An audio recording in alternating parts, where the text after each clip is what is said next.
Most hated, well respected. Worldwide connected, streets invested, back in greatest, got a hood protected. Only worldwide with war stories and glory received from deep 18th scene is mandatory. They say that only the strong tend to survive. Real life shows that only streets is do or die. It's a 9 for a 9, you can't fight bullets with knives. That high quality shit's got me in that best state of mind. Name's Big Sleepy Westline, Uno Ocho Gang. Ease up worldwide, let them know who loves to bang. From the infamous notorious 18th Street, bring the heat. You see defeat, Westline, city streets, what I speak. XV3, putting men straight to sleep. We at war, and the end with another country east. With those factors from the other county, down the hill, around the corner, done around me. We don't give a fuck with the streeters, anybody killers, criminals and dealers, E-gang, MDGs, bumping through your speakers. Gangsters, criminals and hustlers, E-gang representatives, it's a youngster. Most hated, well respected. Worldwide connected, streets invested, back in greatest, got a hood protection. Gangsters, criminals and hustlers, E-gang representatives, it's a youngster. Most hated, well respected. Worldwide connected, streets invested, back in greatest, got a hood protection. Saludos. Once again, it's your host, Gabe Morales. Previously, I mentioned 18th Street on a couple different videos. And I recently did a spiel on Mara Salvatrucha on an international level. Today, I will do an episode on 18th Street as a transnational criminal organization. As previously disclosed, the 18th Street gang started on the west side of Los Angeles, not too far from downtown, around 1965. It was largely made up of second-generation Hispanic immigrants and mixed-race kids. You can catch more about the origins of 18th Street on an episode I did with retired LAPD detective Bill Dunn, who interviewed many of the early 18th Street gang members. Due to tremendous immigration during the 1980s and 90s in the greater LA area, many new 18th Street members were of Mexican or Central American origin. And just as Mara Salvatrucha spread to other parts of Central America, so did 18th Street, also known as Barrio 18. Or Barrio 18. You should know that law enforcement in Central America pegged all gangs as maras, but every 18th Street gang member I've met from Central America and in the U.S. will never use mara. They'll use Barrio 18 or 18th Street to separate themselves from their sworn enemies, Mara Salvatrucha. And I think if you check out any of the gang tattoos in this episode, you won't find a single one that says Mara 18. I will get more into gang politics in Central America in just a minute. But for now, let me expand a little bit on 18th Street in Los Angeles and across the United States. As I stated previously, several of my law enforcement and non-law enforcement sources, including gang members that have spoken to, all state that a mixed-race Mexican-German kid named Rocky Lee Glover started the gang near the corners of 18th Street and Arapahoe, which is located near Pico Union Park. The Glovers created a lot of enemies, including Clanton 14 and other long-established gangs. Rocky made the mistake of disrespecting honorary Mexican Mafia godfather Joe Morgan's wife, Jody, and he also disrespected Daniel Spire Arriaga. Joe was from Ford Maravilla, and Spire was from El Hoyo Maravilla. Maravilla is a very large area in East LA, broken down into different gangs, and those gangs are even broken down further into different clicas. And many Maravilla members were members of the Mexican Mafia. Rocky never became a member of the Mexican Mafia, although he might have, had he not disrespected Joe and other shotcallers with la palabra pesada, the heavy word. Later on, Rocky killed a guy in a West Side apartment that he believed belonged to Harpies. Actually, this guy was just a civilian. I recall that just before this happened, there was a guy from Harpies, Silent Quintanilla, that killed 3 18th Street gang members, and Rocky sought revenge. But he got the wrong guy. There were some Harpies that lived in that same apartment. Due to Rocky's disrespect of the Mexican Mafia, La M, once he was convicted of this murder, he had to be placed in protective custody at Chino State Prison. In the late 1970s and early 80s, there was a Sureño movement whereby Sureño gangs in Los Angeles and even beyond started putting on the 13 behind their name as a respect to the Mexican Mafia. The 13th letter of the alphabet is M, or La M, code name for the Mexican Mafia. But 18th Street resisted this. They didn't use 13. They only used 18. And by that time, they had become one of the biggest gangs in LA. So they resisted Mexican Mafia control for many years. There was a very influential Samoan 18th Street gang member by the name of Bessie Sagado. He was not an original member, but he joined not too long after they formed sometime in the early 1970s.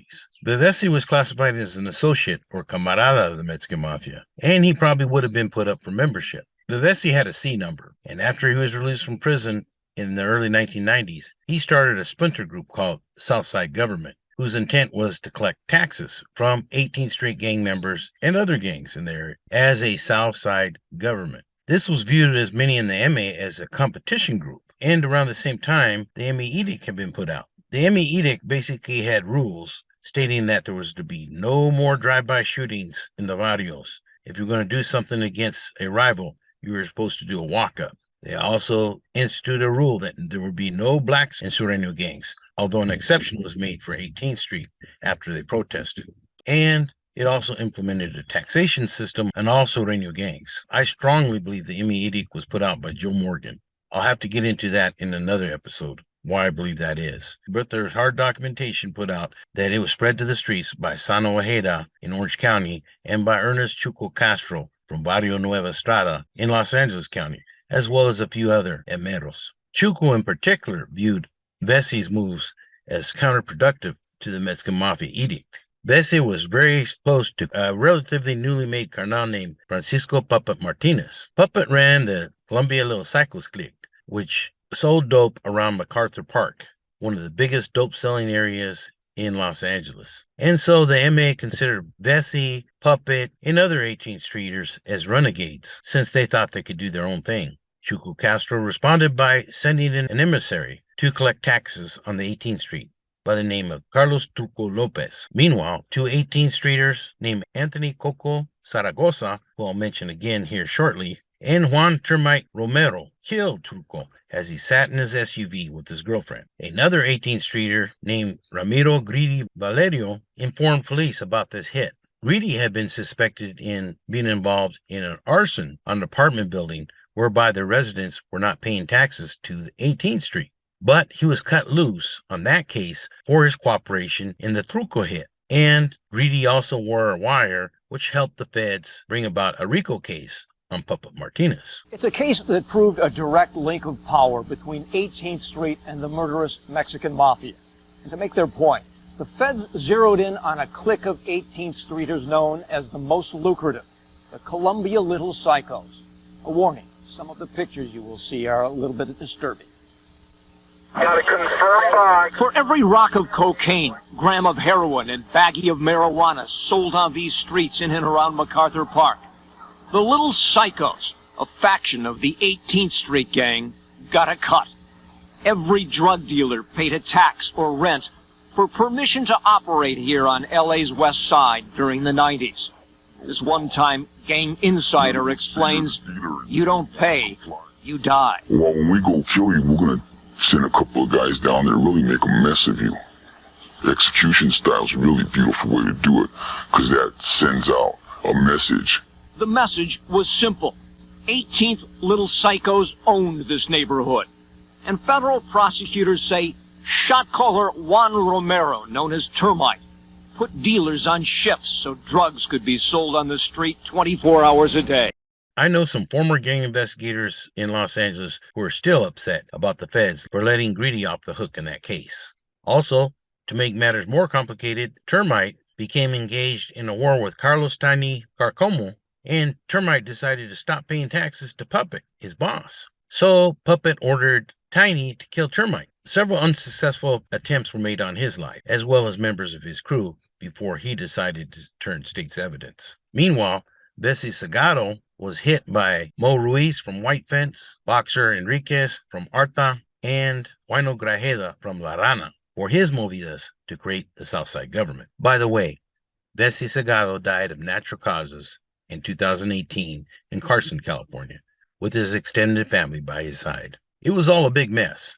I was actually working at Folsom Prison in the early 90s when we had to lock up several 18 members for their own protection, as there were so many on the hit list. And basically, there was a green light on all of 18th Street in the California Department of Corrections and on the calles, the streets of Los Angeles. But the green light was later lifted when Ruben Nidal Castro, who was an 18th Street member and Mexican Mafia member, agreed to pay a fine to get the green light taken off and get the gang back into good standings with La M. This was a good deal for La M and for 18th Street, as 18th Street is the biggest gang in LA and brought in a lot of feria. 18th Street has long battled the much smaller Mara Salvatrucha gang in Los Angeles, on the streets, in jail, and in prison.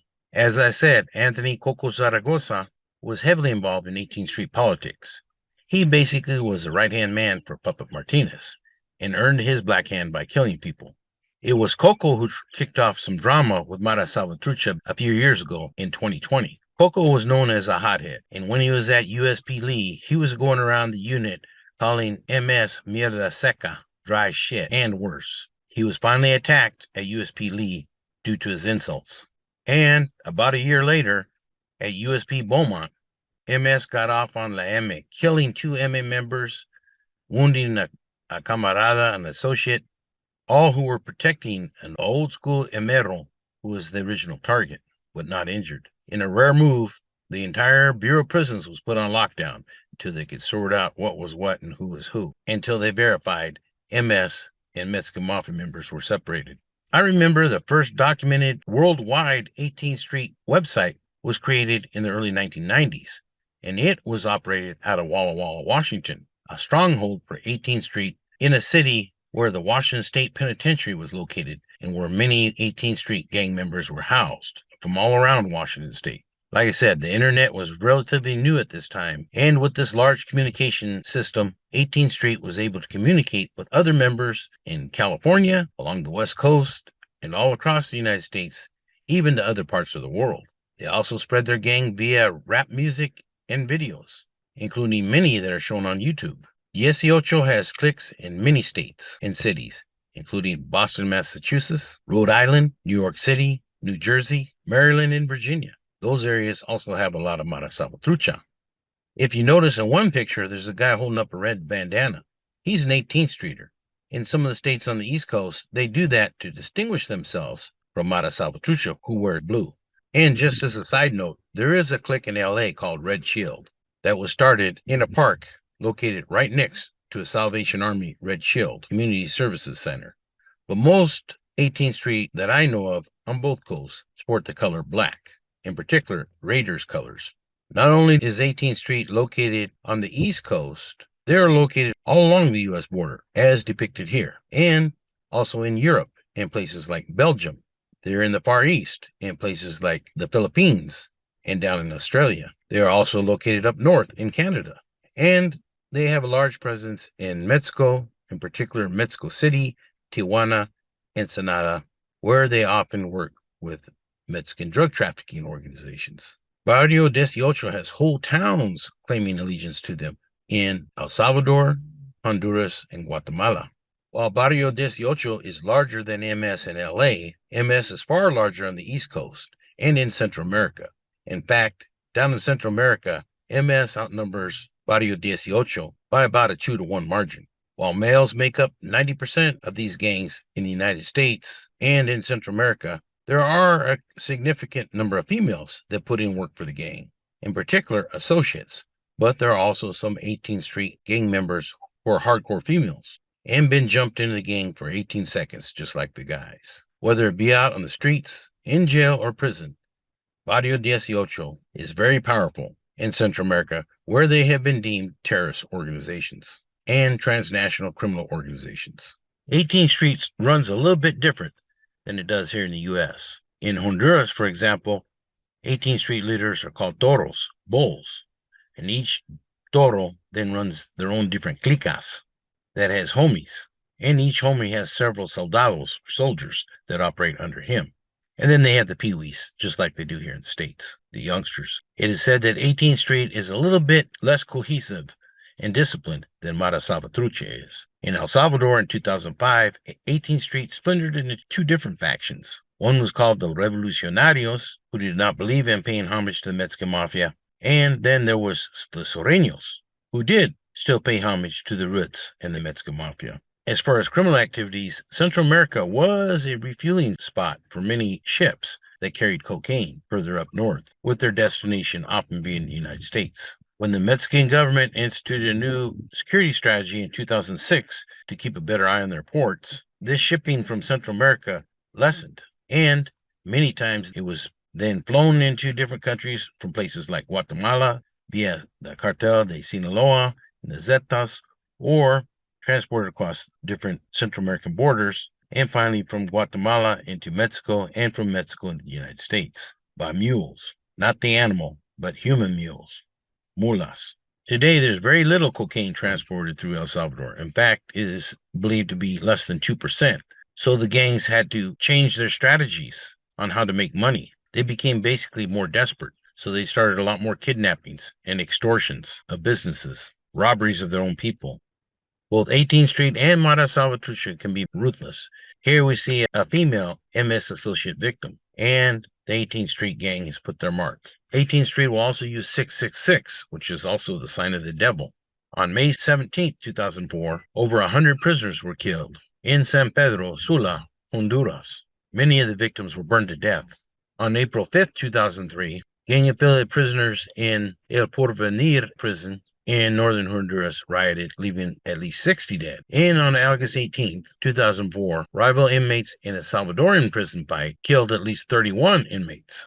And in September 2005, authorities raided a Guatemalan youth detention facility after 18th Street attacked MS and killed several people. In 2008, 7 inmates were killed in a Guatemalan prison riot, most of them beheaded, whereby the bodies were mutilated and put on sticks for display. Graveyards in Central America are filled with victims of gang violence, both members and non-members. In 2012, MS and 18th Street agreed to a well-publicized truce, and the murder rate amongst gangs plummeted, but many people felt this agreement only helped the gangs further victimize innocent civilians instead of taking out their aggression on each other. In 2014, the truce broke down anyways, and gang homicides soared again. While many older 18th Street veteranos in Central America joined in LA and were deported to Central America, most younger Barrio 18 members joined in Central America and have never been to Los Angeles, even if they put on tattoos paying homage to the motherland.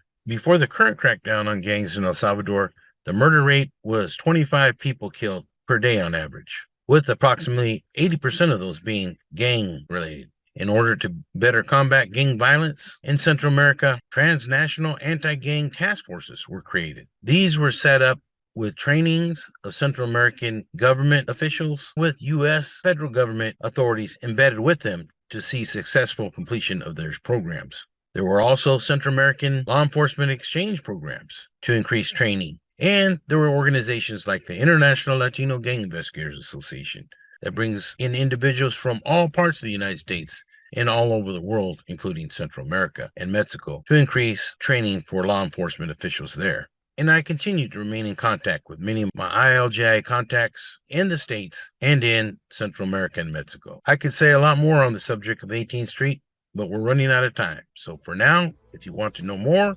you can purchase 18th Street, Mara Salvatrucha, and other Sureño gangs across America, written by Andy Eways and myself, that is available on Police and Fire Publishing. I hope you found this video to be useful. Until next time, this is Gabe Morales signing off for Gangsters, Cops, and Politicians. In that best state of mind, name's Big Sleepy Westline, Uno Ocho Gang, ease up worldwide, let them know who loves the band. From the infamous, notorious 18th Street, bring the heat.